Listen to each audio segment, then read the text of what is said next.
कुबेर खजाने में रखा था, उस मुकुट में जाकर कलयुग विराजमान हो गया महाराज। वो राक्षसों का मुकुट था। पांडवों ने जिन जिन राक्षसों को मारा, उन राक्षसों के मुकुटों को निशान के रूप में लेकर आए थे।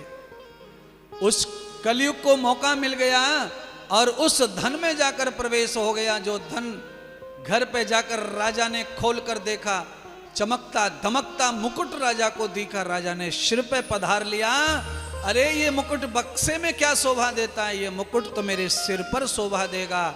जैसे ही सिर पर मुकुट धारण किया, राजा ने कलयुग राजा की बुद्धि में प्रवेश कर गया, बुद्धि पर बैठ गया।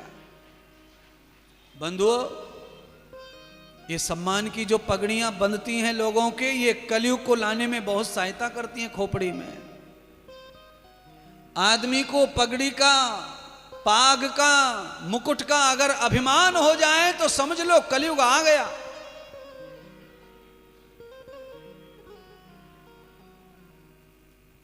इसीलिए बचा करो ज्यादा से ज्यादा सम्मान से। मिले भगवान दे, उसे खूब लो, पर कलयुग प्रवेश ना कर जाए। कपट का, छल का, बेईमानी का, 2 नंबर का खरीदा सोना कहीं आपके उपभोग में आया तो उसमें भी कलयुग है। कलेश लाएगा वो, हानि पहुंचाएगा वो, बच्चों को बिगाड़ेगा, परिवार में अशांति करेगा, भाई भाई को लड़वाएगा, घर को टुकड़े टुकड़े कर देगा। ये कलयुग है, कलेश लाता है, झगड़े लाता है, शैतानी लाता है। इसीलिए घर में पवित्र धन ही लाओ, घर में पवित्र सोना खरीद के लाओ। अपनी हाथ पैर की मेहनत का सोना पत्नी को पहनाओ, आप भी पहनो।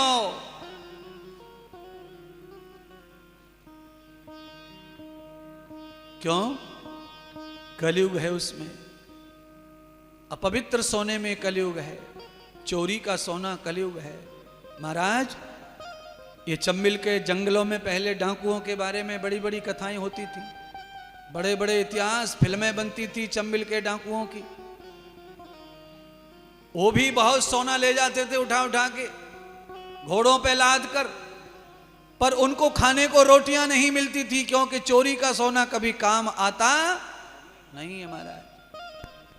आपके हमारे घरों में से भी कभी कभी सोना चोरी हो जाता है।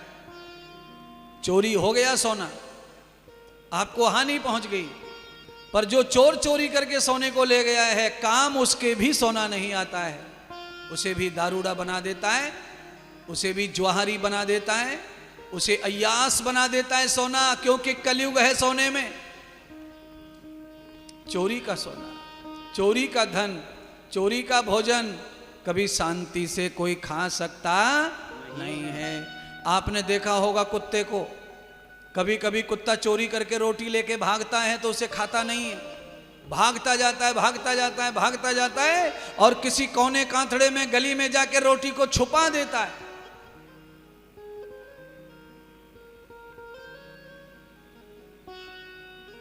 और कुत्ता जब ईमानदारी की रोटी खाता है, बैठा रहे संतोष से और कोई उसे रोटी डाल दे, कुत्ता उसे वफादारी के साथ, आजादारी के साथ, सहनसा बनकर खाता है, मालिक के सामने बैठकर।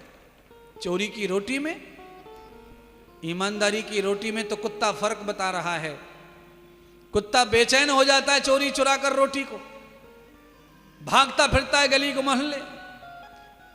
और वही कुत्ता रोटी जब खाता है, बैठ करके मालिक के टूका खाता है, शांति से खाता है, स्वतंत्रता से खाता है, निडर होकर खाता है, बिना भय के खाता है। वही मैं सिखा रहा हूं। निडर होकर, निर्भय होकर के जो खाना पीना सोना करता है, वो लंबे समय तक जीता है और स्वस्थ और आनंदित रहता है। इसीलिए उस परमपिता परमात्मा के दिए हुए चाहे टुकड़े मिल जाएं, भूखे मिल जाएं, सूखे मिल जाएं, ईमान का खाना सीखो। बेईमानी के खाना बेचैन करेगा, परेशान करेगा।